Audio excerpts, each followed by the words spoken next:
Hi friends, നിങ്ങൾക്കെല്ലാവർക്കും ഞങ്ങളുടെ VN വ്ളോഗ്സിൻ്റെ പുതിയൊരു വീഡിയോയിലേക്ക് സ്വാഗതം.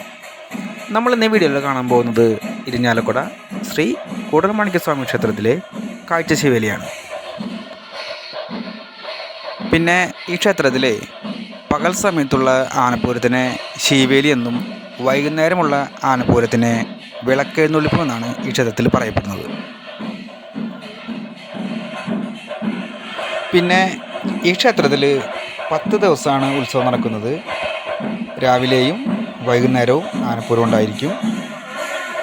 ഈ ക്ഷേത്രത്തിൽ ഉത്സവം ആരംഭിക്കുന്നത് രാവിലെയും വൈകുന്നേരവും 8:15 ഭഗവാൻ പുറത്തേക്ക് എഴുന്നള്ളുകയും 3 ആനകളുടെ അകമ്പടിയോടുകൂടി ക്ഷേത്രം വലം വയ്ക്കുകയും അവസാനത്തെ വലം വെപ്പോടുകൂടി ബാക്കി 14 ആനകൾ വന്ന് കിഴക്കേ നടയിൽ എത്തുകയും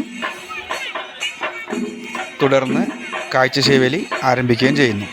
അപ്പോൾ ഇന്ന് നമ്മളിന്ന് വീഡിയോയിൽ കാണാൻ പോകുന്നത് കാഴ്ചശീവേലിയാണ് കേട്ടോ. അപ്പോൾ കിഴക്കേ നടയിൽ നിന്നും മേളം ആരംഭിച്ച് തെക്കേ നടയിലെത്തി അവിടെ നിന്നും പടിഞ്ഞാറ് നടയിലെ അതിഗംഭീരമായ മേളത്തോടു കൂടി ഉള്ള വീഡിയോ ആണ് ഇന്ന് ഞാൻ ഈ വീഡിയോ ഉൾപ്പെടുത്തിയിരിക്കുന്നത്. അപ്പോൾ എല്ലാവർക്കും നല്ലൊരു ശ്രീ കൂടൽമാണിക്യസ്വാമി ക്ഷേത്രത്തിലെ ഉത്സവ ആശംസകൾ നേരുന്നു.